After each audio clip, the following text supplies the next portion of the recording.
앞서 보셨다시피 국민의힘 한동훈 대표와 추경호 원내대표, 이른바 투톱의 갈등이 친윤 대 친한 갈등으로 번지고 있습니다. 정치부 김태희 기자와 뉴스 추적해 보겠습니다. 어서 오십시오. 친윤 대 친한 갈등 본격화되는 분위기입니다. 네, 오늘 국민의힘 최고위 때 나온 발언을 살펴보면 분위기를 엿볼 수 있습니다.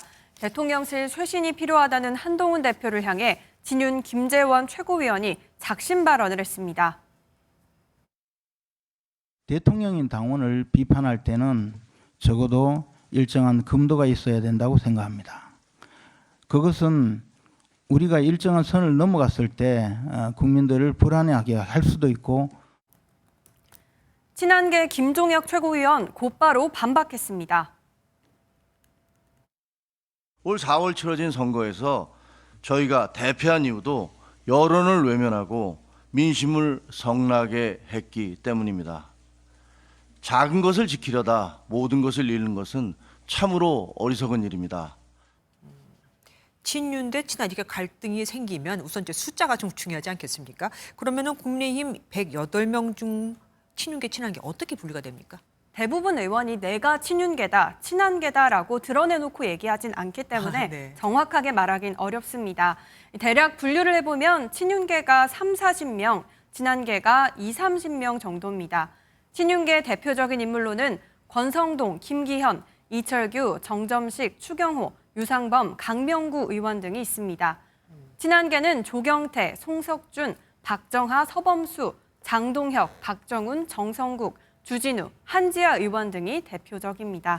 그러면은 대표적인 친한계, 친윤계로 분류되는 의원들은 어떤 입장을 갖고 있습니까?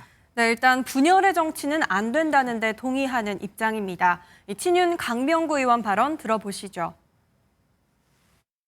계파 따지면서 싸울 여력 없습니다. 똘똘 뭉쳐서 야당과 싸우기에도 모자란데 분열의 정치 조장해서는 안 된다고 생각합니다.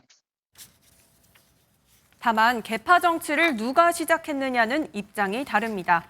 권성동 의원은 MBN과 통화에서 계파 정치에 반대한다면서 친한계 의원들이 의원 단체 채팅방에서 의원총회를 개최하라고 한 것 자체가 새과시 아니냐 강하게 비판했습니다. 그럼 친한계는 어떻습니까? 네, 친한 장동혁 의원은 이 계파 문제가 아니라 누가 더 국민의 목소리에 반응하느냐 문제라고 반박했습니다.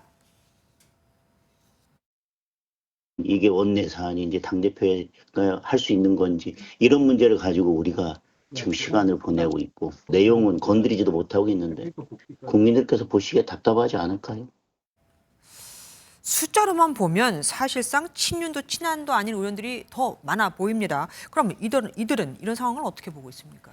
네, 일단 국민의힘 의원들 108명 중에 친윤도 친한도 아닌 의원들이 절반 가까이 됩니다. 대표적으로 나경원, 김도읍, 김태호, 안철수, 한기호, 성일종, 김용태 의원 등이 있는데요. 한중진 의원은 MBN에 대통령과 당대표 모두 조금씩 양보해야 한다고 일침을 가했습니다. 다만 우리 당은 투톱 체제라면서 당대표가 전지전능하게 모든 걸 다 할 수 있는 건 아니라고 덧붙인 의원도 있었습니다. 어쨌든 당내 이런 상황을 걱정하는 목소리도 클 거 아닙니까? 네, 맞습니다. 이 안철수 의원도 취재진과 통화에서요. 이런 상황이 계속되면 소수당에서 아무것도 할 수 없게 된다고 우려했습니다. 바람직하지 않죠. 소수당에서 또 쪼개지면 그게 뭡니까? 정치라는 게 바깥으로만 이렇게 보이는 게 아니라 물밑 대화들을 통해 가지고 어느 정도 다 합의가 되면은. 안 의원은 한 대표가 추진하는 특별감찰관은 필요하다면서 의총에서 첨예하게 논의할 것이라고 덧붙였습니다. 계파 갈등이 적절하냐는 당내 우려에도 한동안 이런 양상은 계속될 것으로 보입니다. 우선은 의총에서 어떻게 나오나가 또 중요하겠습니다. 지금까지 김태희 기자와 함께했습니다.